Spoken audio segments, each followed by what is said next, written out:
तमाम विरोध के बावजूद आजीवन कारावास की सजा काट रहे आनंद मोहन की रिहाई हो गई है। आनंद मोहन का जेल से बाहर निकलना कोई साधारण घटना नहीं है।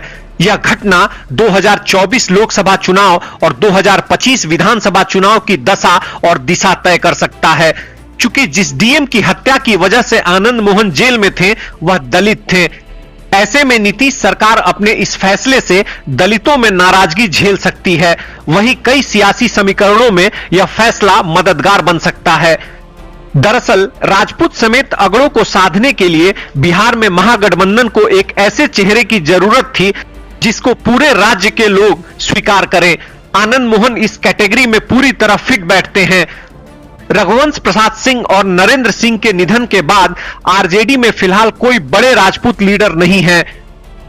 जगदानंद सिंह राजपूत बिरादरी से आते जरूर हैं, लेकिन वे कभी भी राजपूत लीडर के रूप में स्वीकार नहीं किए गए। ऐसे में महागठबंधन में राजपूत नेताओं की चल रही कमी को आनंद मोहन दूर कर सकते हैं। आनंद मोहन राजपूत के साथ भूमिहारों में भी मजबूत पैठ रखते हैं। इनकी स्वीकार्यता सवर्ण के लगभग सभी जातियों में है। कई बार यह देखने को मिला भी है।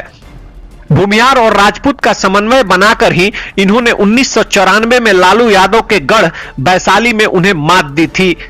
तब इन्होंने अपनी पत्नी लवली आनंद को वहां से निर्दलीय चुनाव जिता दिया था। पॉलिटिकल एक्सपर्ट का मानना है कि नीतीश कुमार का बीजेपी से अलग होने के बाद सवर्ण वोट बैंक का एक बड़ा तबका उनसे छिटक गया है। सवर्ण वर्ग अभी भी आरजेडी से दूर है। यही कारण है कि तेजस्वी यादव आरजेडी को ए टू जेड की पार्टी बनाने की बात बार बार करते हैं। ऐसे में महागठबंधन की इस कोशिश को आनंद मोहन कारगर साबित कर सकते हैं।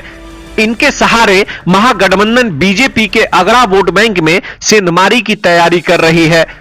65 साल की उम्र के पार भी युवाओं में आनंद मोहन का तगड़ा क्रेज है।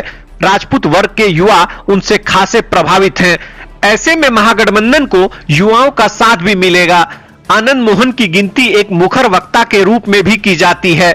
सक्रिय राजनीति में रहते हुए आनंद मोहन अपनी आकर्षक भाषण शैली के लिए अगड़ों में हमेशा लोकप्रिय रहे। हालांकि उनके भाषणों में तब लालू यादव ही निशाने पर रहते थे। तब लालू यादव को धमकाने में भी वो संकोच नहीं करते थे। ऐसे में महागठबंधन को उम्मीद है कि आनंद मोहन के भाषण का जादू एक बार फिर राजपूतों और दूसरी सवर्ण जातियों के सिर चढ़कर बोलेगा। अनुमान है कि आनंद मोहन की वजह से सबसे ज्यादा ध्रुवीकरण कोसी के इलाके में होगा। कोसी क्षेत्र में राजपूत के साथ दूसरी जातियों में भी फैन फॉलोइंग है। कोसी के अंतर्गत आने वाले जिले सहरसा, पूर्णिया, सुपौल, मधेपुरा के इलाके कई जातीय लड़ाइयों के गवाह बने। इन लड़ाइयों में आनंद मोहन सवर्णों के मसीहा के रूप में उभर कर सामने आए। वहां की सभी वर्गों में इनका सम्मान है। ऐसे में आनंद मोहन कोसी के गणित को बदल सकते हैं। बता दें कि बिहार की 40 लोकसभा सीटों में से 8 लोकसभा सीट ऐसे हैं जहां राजपूत निर्णायक रोल में हैं। यहां 3 से 4 लाख राजपूत वर्ग के वोटर्स हैं, जबकि 28 लोकसभा क्षेत्र ऐसे हैं जहां इनकी आबादी 1 लाख से ज्यादा है।